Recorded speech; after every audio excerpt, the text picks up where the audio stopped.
Are you having a hard time figuring out what to get Dad for Father's Day? You should check out Row 1 Brand's Vintage Pictorum Gallery. They have America's best sports art. With over 7,200 historic sports prints, you're assured to find something unique for Dad this Father's Day. Instead of a boring old tie, get him a historic baseball photo taken by Henry High Sandom at the historic Polo Grounds Stadium in New York City during the 1894 Temple Cup. Or, if he's an NFL buff, check out the 1963 vintage NFL poster. These are so good looking that you'll be amazed how they turn out. Shop now at sportshistorynetwork.com/row1 and save 15% off your order.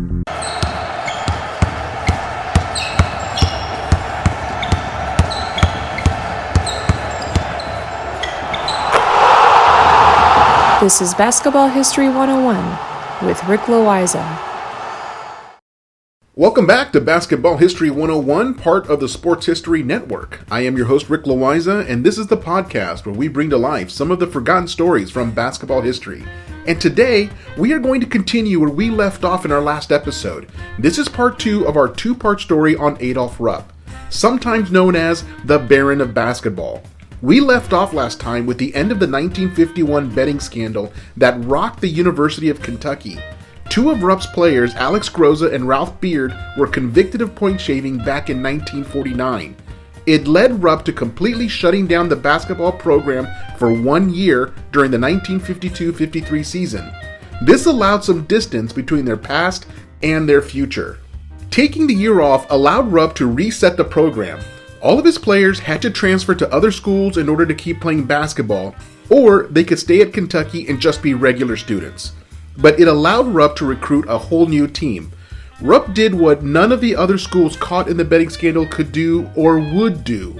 Rupp set his sights on returning Kentucky to the top levels of college basketball. None of the other schools were able to do that. He saved the program, and they remained a powerhouse team. But there was some fallout with other sports at the University of Kentucky.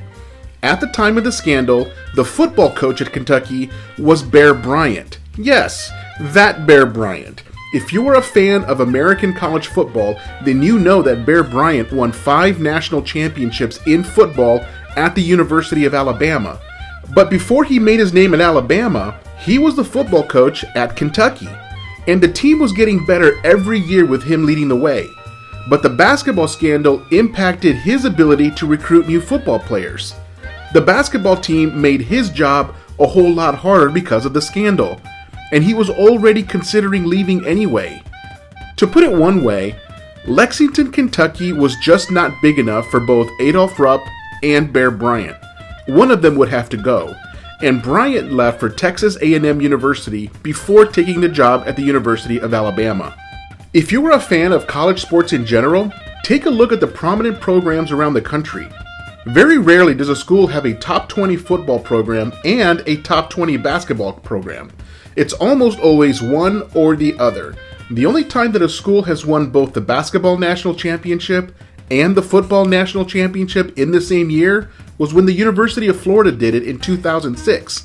So that's really the exception, not the rule. But anyway, back to Rupp, and for this next little bit, I want to take a detour and go back a few years to 1948. He had just won his first national championship with Kentucky.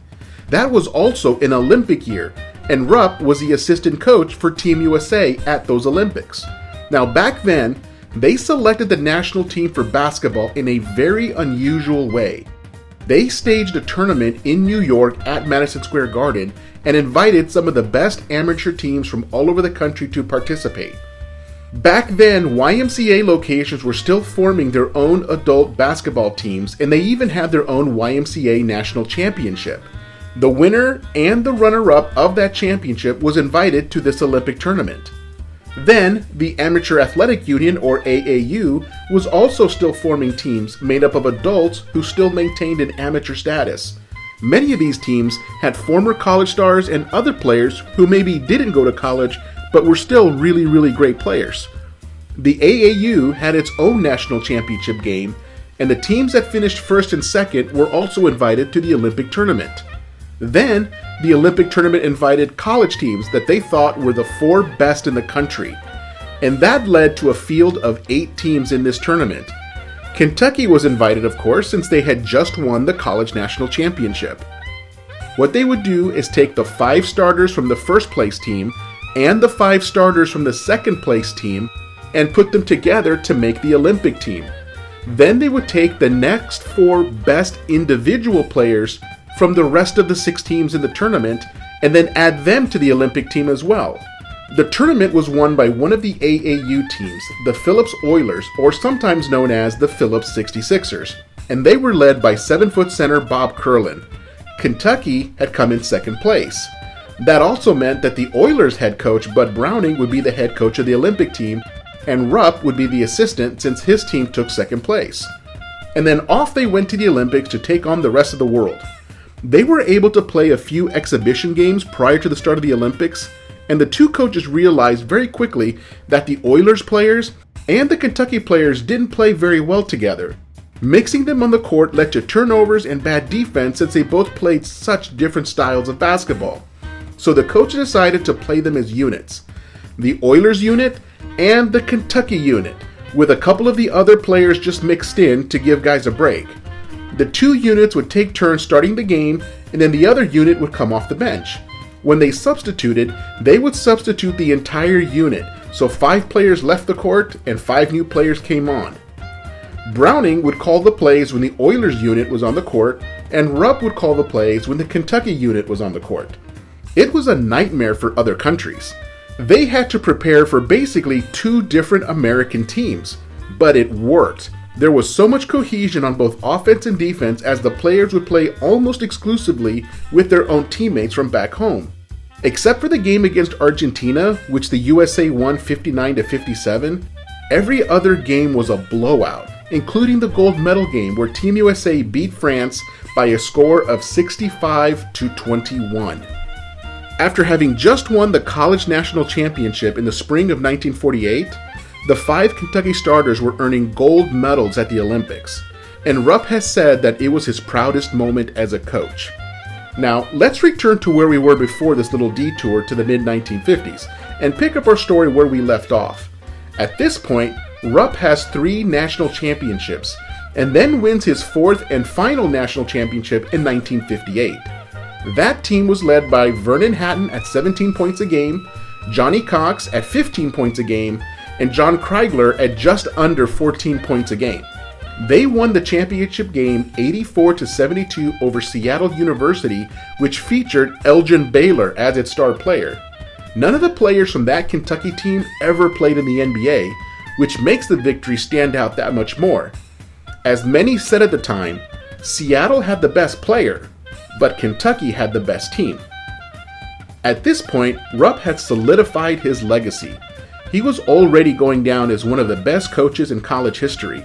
He won the national championship without a single future NBA player. That's nearly impossible today. Now, as we move forward into the 1960s, this is the part of Rupp's story that starts to get controversial, and it has to do with the integration of college basketball. Up until this point, Kentucky had never had a player of color. For 30 years, every player that played for Coach Rupp was white. Many of the other universities in the southeast part of the country were starting to bring in black players to be on their teams. Teams from the north had been integrated for years. Kentucky was one of the last schools to integrate. Coach Rupp announced in 1961 that he would bring in a black player, but it would be 6 years before it actually happened. Now, this is the part of the story that leaves me a bit confused, and I'm not sure what to think of Rupp in regard to this issue. If you look at just his actions, or lack of action, it would seem that on the surface that this guy must be racist. He doesn't bring in any black players when nearly all of his opponents had already done so. And it begs the question, what was he waiting for? In 1964, the best high school player in the entire country happened to be from the state of Kentucky, right in his own backyard. And that player's name was Wes Unseld. And if you know your basketball history, then you know that name. Unseld was NBA Rookie of the Year and an NBA MVP, and he won both of those awards in the same year. Yes, he was the MVP of the NBA as a rookie. He was a multiple-time All-Star, and he led the Washington Bullets to their only championship in 1978, and he is now in the Hall of Fame. And he was black, and back in 1964, he was the most sought-after high school player in the country. There was quite a bit of pressure on Rupp to get Unseld to come to Kentucky. He was a gifted player who could bring them another championship, and, of course, since he was black, it would meet both objectives of winning a championship and integrating the team. But on the day that Unseld was scheduled to visit the Kentucky campus, Rupp could not be found. Now, Rupp says that it was a miscommunication as to what time the meeting was supposed to take place. And it's hard to tell exactly what happened. Everyone has their own point of view, but whatever happened, Unseld left with the feeling that Kentucky was just not that interested in him. What was probably closer to the truth is that Rupp didn't want a black player to be his star player, and Unseld definitely would have been his star player. If a black player ever played for Kentucky under Rupp, that player would have to be a role player, preferably coming off the bench. When he was pressed on the matter, he would say that it wasn't him who had a problem with black players, but that the Kentucky fans might have a problem with it, and he was just looking out for his fan base. And that answer rings hollow because Kentucky fans wanted Unseld. Landing him was their best chance at another championship. So in the end, Unseld ended up playing for Kentucky's rival, the University of Louisville. But on the other hand, at around the same time, there were situations where Mississippi State University was invited to the national championship tournament, but kept refusing the invitation because they would have to play against black players. And Mississippi State University had a policy that they would not play against any team that had a black player. So Kentucky would accept the invitation on their behalf. And they did this 2 or 3 times. Rupp didn't care who he played against. He just wanted his team to have a chance at the national championship. It didn't seem to bother him at all to play teams with black players. Also, back when he was still coaching the Freeport High School team in Illinois, he had a black player on his team, and there is no evidence that there was ever any issues or problems. So what do we make of him? To answer that, let's keep going. The whole issue of integration came to a head in 1966. Kentucky had one of the best teams in school's history, nicknamed Rupp's Runts, since none of the players were particularly tall by basketball standards. They were led by Pat Riley at 22 points per game and Louis Dampier at 21 points per game, both of whom are now in the Hall of Fame. Riley is in the Hall of Fame as a coach, and Dampier is in the Hall of Fame as a player. They went into the championship game with a record of 27-1, and they were the number 1 ranked team in the country. Their opponent that day was a small school located near the Mexican border in an out-of-the-way town of El Paso, Texas. That school was Texas Western University. The school is known today as the University of Texas at El Paso, and they came into the game with a 28-1 record and an all-black starting lineup. At the time, the players themselves didn't make a big deal of the situation. These were college kids just trying to make their schools and families proud by winning a championship. But it was not lost on the public that here was a team with an all-black starting lineup playing for a national championship, and they were doing it against Rupp's all-white Kentucky Wildcats. The coach for Texas Western, Don Haskins, maintained until his death that he was not trying to make any sort of a social statement. He simply started his 5 best players, and those players just happened to be black. He did have a couple of white players in the team, but they just weren't as good as the starters. Now, before I share the results of the game, I want to take a look at what Pat Riley says about the game and about Rupp, and his opinion carries a lot of weight with me. I've mentioned before that I am a die-hard Lakers fan. I was born and raised in Southern California, and when I first started supporting the Lakers as a child, Pat Riley was still the head coach, and he led the Lakers to 4 NBA championships during the 1980s. So, according to Pat Riley, Coach Rupp never said or did anything that would lead him to believe that Rupp was racist. He played for Coach Rupp for 4 years and maintained a relationship with him while he was with the Lakers as a player. So I will simply take him at his word. But I will let you decide for yourself what you think. It is not my job to tell you what to think. I try to do my best to present every story as honestly and fairly as possible, and while I will sometimes share my own views on the story, I want to make sure that I allow space for you to draw a different conclusion. I mean, we are all different people. We all come from different backgrounds, different countries, different socioeconomic statuses, and different experiences. All of that informs how we view the world. There are even differences in my own family. My mother and my father were born and raised in different countries from each other, and I was born in a different country from them. And my wife was born in a different country from any of us. So we all have different views on things because of how we were brought up. What is important to me is that despite these differences, we are able to still have respectful view of each other and have any communication between us remain cordial. So let's get back to that game. The Texas Western lineup started the game with a 3/4 court press, and they were able to get a couple of early steals and fast break layups. From there, they just took off and won the game 72-65. Their two big stars, Bobby Joe Hill and David Lattin, were both unstoppable that night. No Kentucky team had ever been dunked on before as often as they were dunked on that night by Lattin. This game sent ripples throughout college basketball. They knew that it wasn't good enough just to have one or two token black players. If you wanted to stay competitive, then you would have to begin recruiting the best players you could find, regardless of the color of their skin. That game changed the face of college basketball. And my plan is to do an entire episode just on that one game, but for today, I'm just going to keep this story moving. After this loss in the national championship game, Rupp would never have a team that good again. At this point, Rupp was in his late 60s, and the university had a rule that forced all employees to retire on their 70th birthday, which Rupp was quickly approaching. He kept coaching the basketball team until the very end. He hated the idea of having to retire.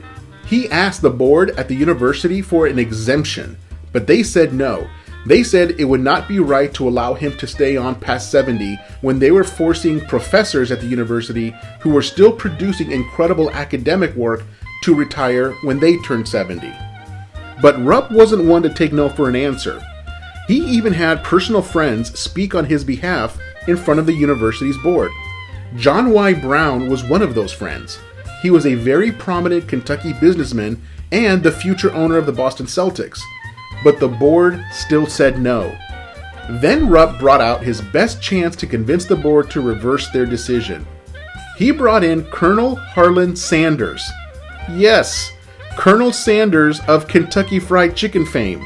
The guy who developed his secret recipe of 11 herbs and spices for his fried chicken. He was still alive and a personal friend of Adolph Rupp's. But even the colonel could not convince the school to allow Rupp to coach beyond age 70. So as his 70th birthday approached, the university announced that his assistant coach, Joe B. Hall, would take over as the new head coach at the University of Kentucky. Rupp was kept on as a basketball consultant at 1/2 of his coaching salary. He was technically no longer an employee of the university, but an independent consultant. This meant that he could keep his office, hang around the basketball team, and just be available to help if called upon. But Joe B. Hall never really called on him. Rupp eventually got bored of consulting because he was basically being paid to do nothing. So he left the university entirely after just 1 year of consulting. The good news for him was that he made a number of successful investments over the course of his career and was quite comfortable, financially speaking. But without basketball, he would find little that gave him purpose. In 1976, about 4 years after Rupp retired, the team would move into their brand new playing facility, Rupp Arena, which they still use today. Rupp was on hand for the christening of the new building, and he was presented with a blue recliner and received a standing ovation for all that he had given the university. And then about a year later, on December 10th, 1977, he passed away after a battle with cancer. A local friend and journalist, Russell Rice, was there with him to the very end. Rice asked Coach Rupp if there was anything he could say that would encapsulate his life. And Rupp said, quote, "Just say that I did the best I could. That's good enough for me," unquote. And that's good enough for this episode. Join us next week when we profile an NBA player who also played Major League Baseball and had a hit TV show. That player is Chuck Connors, and that show was called The Rifleman. That's next time on Basketball History 101, part of the Sports History Network, the headquarters of sports yesteryear. Go to sportshistorynetwork.com to find out more about this and other sports history podcasts. If you like what you hear, please hit that subscribe button wherever you get your podcasts. Also, go ahead and give us a rating and a review, and that will help others to find this podcast more easily. And check out our page on Facebook. It's called Basketball History 101 Podcast. There you will find shorter historical posts as well as comments and discussion starters on today's game. I'll also announce there when new episodes come out. I want to thank my producer and editor, Jacob Loayza. Join us each week as we continue to mine the history of basketball for more great stories from the past. And don't forget to check out sportshistorynetwork.com for more information on my podcast and the rest of the podcasts on our network. Take care and see you soon.